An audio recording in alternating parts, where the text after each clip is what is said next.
Welcome friends to the Beaver Dam, and welcome friends to Star Wars Galaxy of Heroes. This is Tuesday Tips for new players. This is the start of our new series that we're going to be doing just to help new players coming into the game. And this video is going to be very, very basic. I'm not going over any mechanics. I'm not going over anything like that.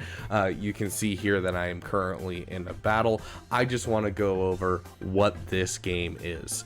And so at the basic level, this is a game where you collect heroes, you put them into teams, and then you go and fight in turn base. And so, you can see here, you've got one team, you've got another team, you're trying to beat the other person's team. So, you just go through and you kind of just press buttons. And so as time goes on, you'll understand, what each ability does. There's tons of text. This is a very text-focused game. There's a lot of complex kits. But to be honest, once you learn a kit, it's really easy to remember and just be like, oh yeah, this is the button that makes me so I can, taunt. This is the button that hits hard. Like, it's fairly easy, and you can be as complex as you want, or it can be as simple as you want. To the point of, if you really just care about the hero collecting and not so much the gameplay, you can actually just hit auto and just let the game play itself. Now, is the computer going to play nearly as well as you would play? Absolutely not. But at the basis level, this game is a hero collector game, and so it's kind of evolved. It used to be like you just take whatever heroes you want and you put them together into one team. Nowadays, it's more there's a lot more synergy in the game, and it's more of a team collector. And so you're trying to find teams that you can put together. For instance, right here, I'm using Phoenix with Captain Rex is what this team is called, and so getting that together is going to give you good synergy. So if you can get into this game if you want a Star Wars game to play, this is an excellent game to play if you just need a Star Wars game to play. Alternatively, if you want something that feels really good to play, I love how good this game feels to play, because there's a lot of characters to collect and a lot of them take a long time, and because they gatekeep it a bit, and yes, you can play this game entirely free to play, but they gatekeep the characters a bit. It just takes time, and so as you take that time, you get the character finish, or you get a farm finish. It's one of the best feelings in the world, and that's a big reason why a lot of people stay, is because finishing the next farm is just so satisfying. And so overall, it's a really great game just at a base level of just, I like Star Wars. You can be sitting there and be like, I like the sequels. Sequel characters are in here. I wouldn't agree with you, but sure. You'd be like, I like prequel characters. Well, you go collect all the prequel characters. You could be like, I love the Thrawn trilogy. I want to go collect Thrawn, and I want to go collect Mara Jade. They're in the game. You're like, oh, I love the Force Unleashed games. Star Killer's in the game. You can go farm Star Killer. Like, there's so many characters from so many eras, and non-canon and canon and barely canon, that there's something for everyone, and I really do love that. But there is a little bit more to the game overall than just that, and there's two halves. There's a community to the game, and then there's competition to the game, which they definitely go hand in hand. And then there's of course the PvE content, which is the player versus environment, meaning just the campaigns, which the campaigns you kind of go through, but they don't take too long to get through. It's really the community side, and it's really the side of going with player to player competitive level. Those are the two things that keep people playing, because everyone gets in here and they're like, ooh, I get to collect characters I like, and that's great. That's a great place to start, and sometimes people stick that way. They just keep collecting characters, and that's what they love. They want to go and get the Wampa because they thought the Wampa was cool in episode 5. It's totally a valid way to play the game. But this game has built a fantastic community built around Star Wars, which is really, really surprising. In an age where everyone's yelling about Star Wars, I feel like this is a really well-knit community that has a lot of good things to offer.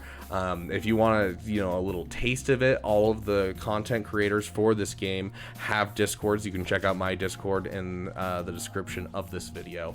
But overall, it's just a great community of people that just band together and just share their love of Star Wars, share their love of this game, and it's been a really fun thing to be a part of. I originally got into this game personally because I was working and I got a new job, guy who was training me played this game and was like, you should download this, and a couple people at work were playing it, and so having those people to talk with and, you know, have fun with was great. As they've kind of moved on and I don't have as many people around, I've kind of transitioned, you know, Discord and all that kind of stuff. You have a great community of people that just love to share their success, share help, so that way we can, you know, have the most fun out of this game as we can, because there is a lot of complex mechanics and there's a lot of keywords. You know, you could be sitting there and be like, oh, I know the word tenacity offhand because I've read it in a book somewhere, but what does it mean in the context of this game? There's a lot of that kind of stuff, and so there is a little bit of learning curve, but if you get through the learning curve, this is honestly a really fun game. I've really enjoyed it.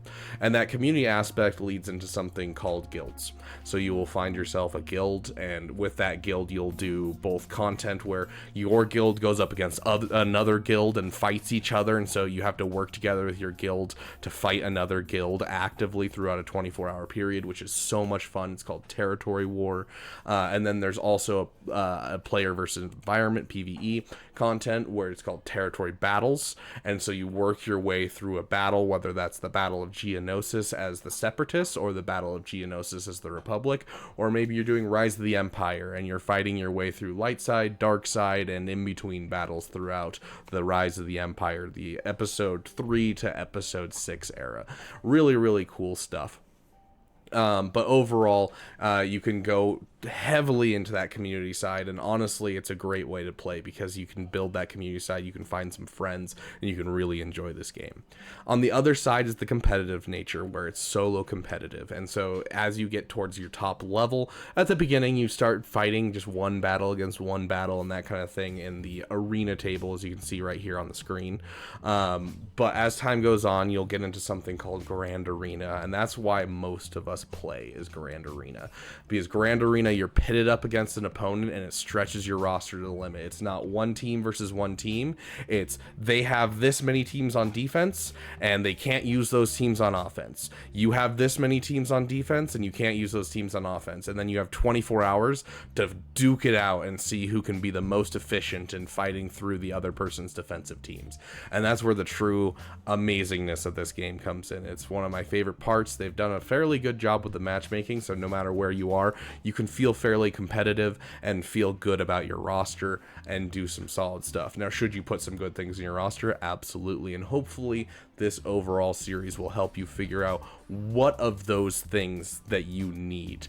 But regardless, you're gonna have a fun time with Grand Arena. And it's the big reason we're all uber competitive with it. If you want to see what it looks like, it'll be a little confusing, but you can always join me on stream. I stream all of my Grand Arenas with a couple, you know, guys coming in, and we just have a jolly good time, have some fun times, have some good music playing. We've got some fun Star Wars EDM that we play while we do our battles. But overall, great community. And so if you're looking for a Star Wars game and you want a Star Wars game that you can play long term, great place for you. If you like collecting characters, if you like seeing characters that you love do cool things, this is a great one for you.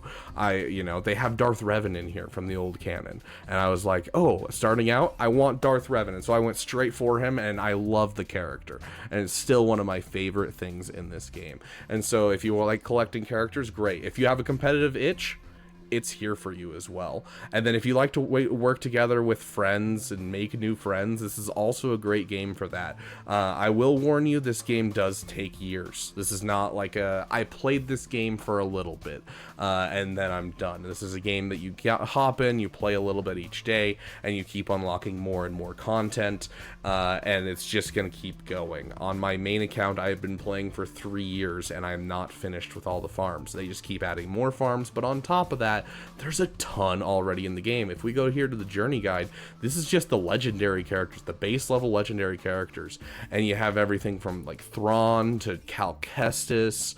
Jar Jar was the most recent addition to the game. There's ships as well, so if you're like sitting there and you're like, oh, I love Darth Revan's flagship, you can go for that. If you're like, oh, I love Darth Vader's flagship and I want to be able to destroy enemy flagships with the Death Star, you can go for the Executor. Like, there's a little bit of something for everyone, and I do love that about the game, but it is a long-paced game. But I would say give it a chance, because it's a game that I would have never guessed I'd love, and yet I love it. It's a game that I've got several friends that I've gotten into the game where I'm like, I love this game, and I'm trying to introduce it to my friends to have someone to talk to. I'm not expecting them to get into it, but it's been surprising how many of them have ended up loving this game. So I would say 100% worth giving it a try, and I hope that this is kind of giving you a base level introduction of to why we play this game. And if you want more, of course, start up the game yourself. They just reworked the new player, the new player experience. It's now much faster. I will warn you, it's going to be overwhelming for a little bit, so stay tuned for these new player videos. And if you're not a new player, please do watch these videos so they can get out there to those new players as much as possible. But honestly, game's amazing. It's in an amazing spot for free to play. It's never been more accessible to free to play. If you want to spend money, you can, but you're gonna have just as much fun being free to play as spending money. Do I spend money? Yes, but that's because this game has brought me joy. It's brought me, happiness, and like pulled me out of some dark times. And so, like, if that's the only thing keeping me going, I'm willing to spend $10 a month, $20 a month. Like, sure, I don't mind that. It'll speed up my farms and, kind of give me a boost to serotonin or dopamine or whatever the chemical is in my brain that I'm getting from this game. But hey, you can play free to play and you won't feel like you're behind. If you're low, you're going to go up against people that are lower. And if you're skilled and you go to the game, you're going to be able to take people way above your level. And so honestly, really fun game, can fill that competitive itch, and most importantly, it is a Star Wars game, and that's why a lot of us stay with it. Is just Star Wars is Star Wars, and we love Star Wars. So thank you guys so much for watching this video. I hope this helped. If it did, please do subscribe, share it with your friends that are new players, so that way they know what it is. Maybe you want to send this to a buddy who hasn't played the game at all and is just like, this is what this game's about.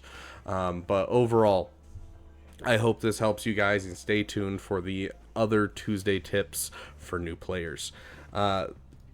Also, if you have any questions, please do throw them in the comments section. I do respond to comments, as well as you can ask any question you want in the Discord. Even if you've never played the game, you could ask everyone in the Discord why you play this game, and they'll be happy to tell you.